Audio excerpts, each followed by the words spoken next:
నమస్తే, this is doctor Sachin Kumar Kulwe, audiologist and speech language pathologist. మనం ఈరోజు మిస్టర్ దశరథ్ రెడ్డి గారితో ఉన్నాము. ఆయన ఏజ్ వచ్చేసి 79 ఇయర్స్.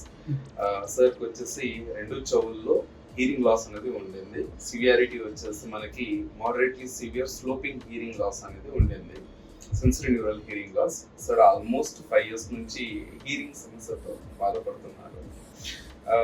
ఎక్కువగా వచ్చేసి సార్కి అర్థమయ్యేది కాదు, లాంగ్వేజ్ సౌండ్ అనేది వినిపించేది బట్ అర్థమయ్యేది కాదు అని అన్నారు. సో మనం 2 RIC హీరింగ్ ఎయిడ్స్ అనేవి సార్కి ఫిట్ చేయడం అనేది జరిగింది.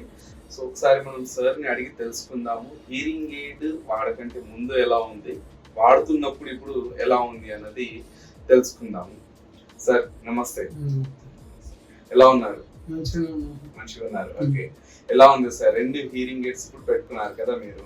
ఇప్పుడు పెట్టుకున్నప్పుడు మంచిగా ఉంది, అంతకుముందు ఏం వినబడకపోవు. ఇప్పుడు ఇంచుమించు 10 meters డిస్టెన్స్ మంచిగా వినబడుతుంది. ఓకే, సో ఈ చిన్న వాళ్ళైనా పెద్ద వాళ్ళైనా ఆడవాళ్ళైనా మాట్లాడినప్పుడు కూడా మీకు క్లియర్ గా వినిపిస్తుంది. ఓకే, స్పూన్ పెట్టినా శబ్దం అనేది వినిపిస్తుంది.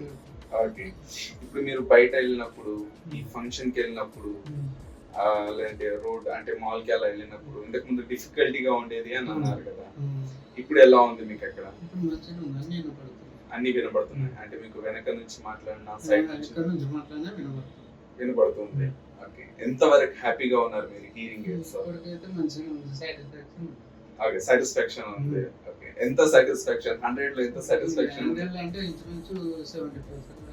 70.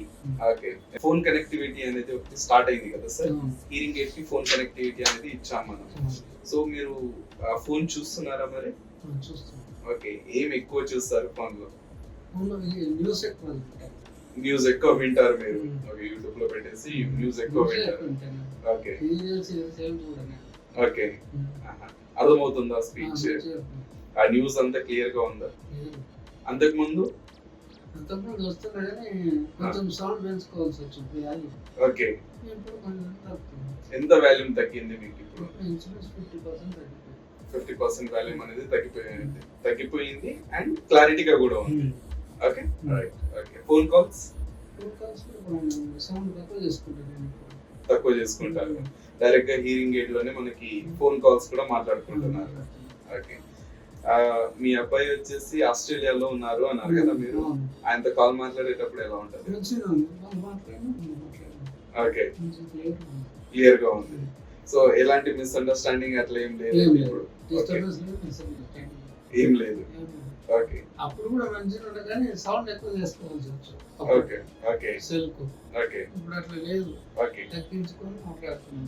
ఓకే, ఇవి మాట్లాడితే కూడా ఎదురు వెళ్ళుకుంటాయి, మాట్లాడమంటాం. ఇప్పుడు అంతకుముందేమో మామూలుగా.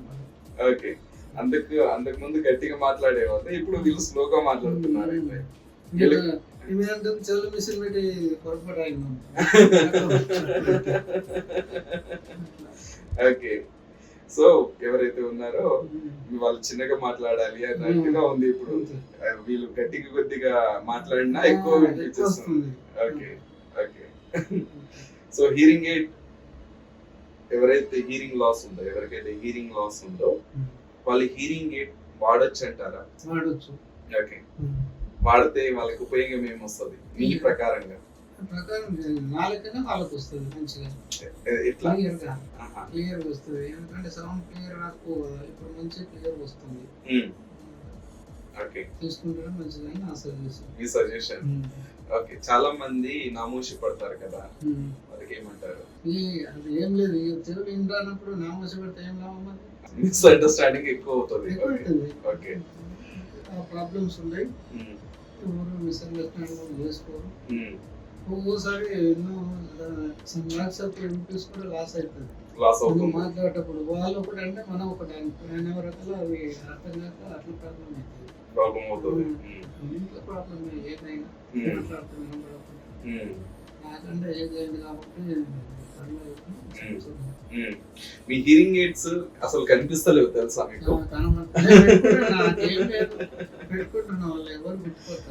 ఓకే రైట్, సో పెట్టుకోవడం అంతా వచ్చేస్తుందా మీకు? ఈజీగా వచ్చేస్తుంది. వెనకముందు అంటే కానీ ఇప్పుడు పర్వాలేదు వస్తుంది. ఇప్పుడు పర్వాలేదు. రైట్. సో హ్యాపీనా hearing aids? Okay, thank you అండి. Thank you.